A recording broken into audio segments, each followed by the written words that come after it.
إن الحمد لله حمدا ومصليا ومسلما أما بعد আলহামদুলিল্লাহ আমি মোহাম্মদ মুফতি রেজাউল করিম ইমাম ও খতিব বাইতুস সালাত জামে মসজিদ।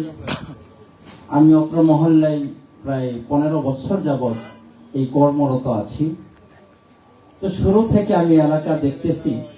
তো আজকে আমাদের এখানে উপস্থিত আছেন টঙ্গী পূর্ব থানার অফিসার ইনচার্জ মোহাম্মদ মেহেদি হাসান সাহেব এবং এলাকার গণ্যমান্য মুরব্বীগণ, রাজনীতিবিদ এবং অনেক মুরব্বীগণ এখানে উপস্থিত আছেন।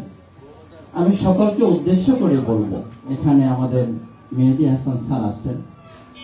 মাদক আজকে এই সমাজের রন্ধ্রে রন্ধ্রে প্রবেশ করে গেছে।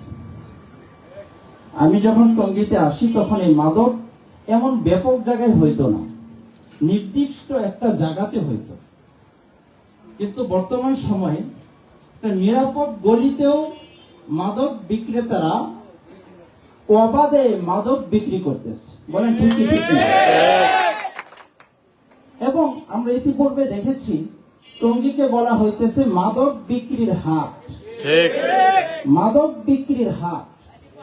এই জন্য আমি কথা সংক্ষিপ্ত করে বলবো। আমি শুরু থেকে মসজিদে এই বিষয়ে খুব কড়া কথা বলি, খুবই কড়া কথা বলি। আমার অনেক হিতাকাঙ্ক্ষী ভাই আছে, বলেন যে ওরা তো অনেক হিংস্র, আপনাকে যে কোনো মুহূর্তে ওরা অ্যাটাক করতে পারে। আমি পড়ো, কিন্তু তারপরে আমি বলি।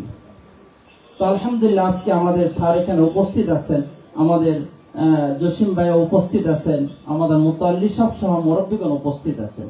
আমি পরামর্শ দিব, এই মাদককে যদি এই সমাজ থেকে নির্মূল করতে হয়, তাহলে আমাদের সরকারি টঙ্গী পূর্ব থানার যত আমাদের কর্মকর্তা বৃন্দ আছেন, তাদেরকেও এই মাদক নির্মূলের সোচ্চার ভূমিকা রাখতে হবে।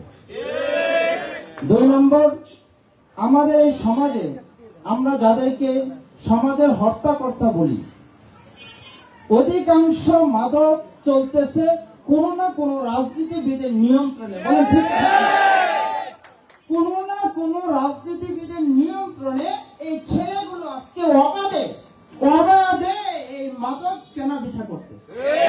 এই জন্য আমি মেহেদি হাসান সাহেবকে বলবো যে রাজনীতিবিদদেরকে নিয়ে আপনারা বসেন এবং তাদেরকে, আমাদের দেশের বর্তমান সময়ের প্রধানমন্ত্রী তারেক রহমান সাহেব, তার কি মতাদর্শ এই বিষয়গুলো রাজনীতিবিদদেরকে বুঝান।